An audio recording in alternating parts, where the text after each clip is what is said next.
Hi, my name's Dave from GadgetHelpline.com, and today we're going to run through a few of the natural interaction features on the Samsung Galaxy S3. First up, we've got Smart Alert, which is a feature whereby the phone will vibrate when you pick it up or touch it if you've got any notifications waiting for you. The idea is to save you the hassle of going through Face Unlock or a PIN code just to find out that your phone has got no notifications waiting for you. So we've got a text here, we've just received it, and if we pick up the phone or touch it, in theory it should vibrate and you'll hear that. So we're just going to go for that.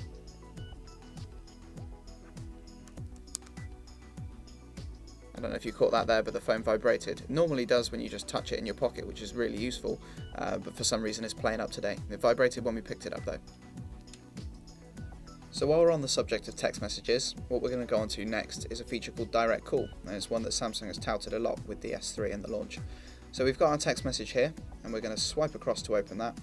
We've got the message. Now if you want to call that person, the idea is that you simply lift the phone up to your ear, and it will make that call for you. Unfortunately, it's a little bit temperamental, and it requires a smooth sweep to the ear and for your ear to cover these sensors here. So it's gone into the call and it's calling that contact back. So we're just going to end that. As you can see, it doesn't always work first time, but once you've got the knack of it and you've got that smooth flow, it seems to sense the movement up to your ear and then the position of your face against the sensor blocking it. And for that reason, it's a great feature, but it's a bit tricky to get used to. And once you've got it, it's very, very useful. What we're going to go on to next is another feature that Samsung's implemented into the lock screen, which is the camera. Features are integrated into the lock screen, so you can see, you touch the screen, you've got ripples. You can also use the S voice and speak to your phone to unlock it into a certain application. You can swipe your apps up to open them there, and there's also various other things you can have. Face unlock, you can do motion unlock, you tap and hold your finger on the screen and tilt the phone forward to unlock it. What we're going to do is a quick shortcut into the camera, which is very useful.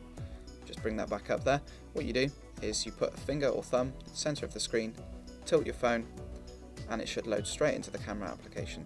It's nice and quick, and you can just snap away nice and quickly thanks to the speedy processor. So that's very useful there. Another shortcut and natural integration according to Samsung. Another one we've got here is screenshots. So normally with Android you would have to press a combination of buttons. With the S3 you can still do that, but there's a very cool way to capture a screenshot, and it's just like this. And that screenshot is captured.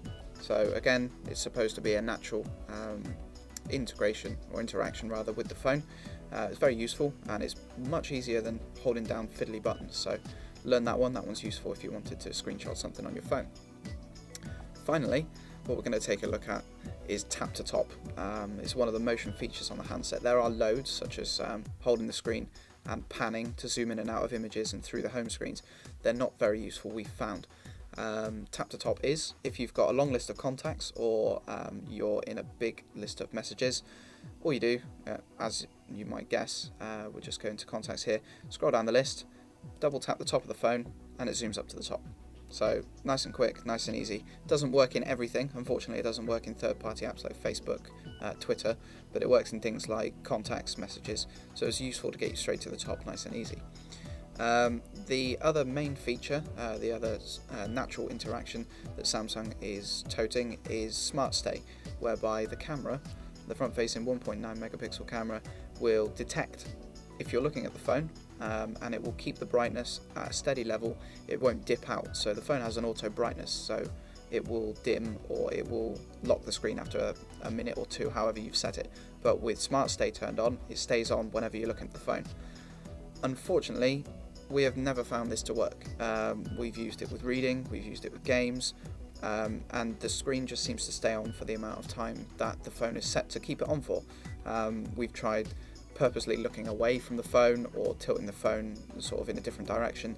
It just stays the same. I'm sure many of you will have had with success with it, maybe if you're using it to read, but we found it's not worked so well, and it's also likely to be a drain on the battery because this camera is consistently on and sort of looking at you. So that's a roundup of the natural interaction features on the S3 for today. Don't forget to check the blog and follow us on Twitter and Facebook for more features, news and tips on the Samsung Galaxy S3. Thanks for watching.